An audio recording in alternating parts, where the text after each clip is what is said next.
কলকাতায় ফিরল শহীদ সেনা জওয়ান ঝন্টু আলী শেখের দেহ। বিমানবন্দরে মন্ত্রী ফিরহাদ হাকিম। কাল নদিয়ার তেহট্টের বাড়িতে নিয়ে যাওয়া হবে দেহ। উধামপুরে জঙ্গিদের সঙ্গে গুলির লড়াইয়ে শহীদ ঝন্টু আলী শেখ। অত্যন্ত দুঃখের, আমাদের বাংলার তিনজন সেদিন মারা গেল।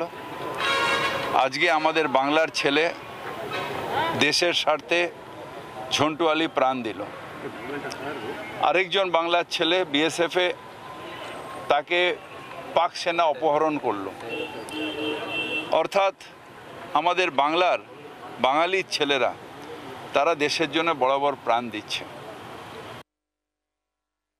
ভারতের বৈচিত্র্য তো এটা, হিন্দুদের যখন আতঙ্কবাদীরা মারছেন, সেই আতঙ্কবাদী উগ্রপন্থীদের সঙ্গে লড়াই করছেন যে জওয়ান, সেই জওয়ান যখন শহীদ হচ্ছেন তিনি মুসলমান, ঝন্টু আলী, যার জন্য এয়ারপোর্টে আমরা।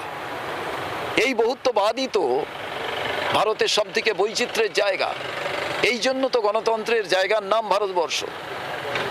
এটাই তো বিউটি অফ ডেমোক্রেসি। বাংলার আওয়াজ, বাঙালির আবেগ, জি 24 ঘন্টা।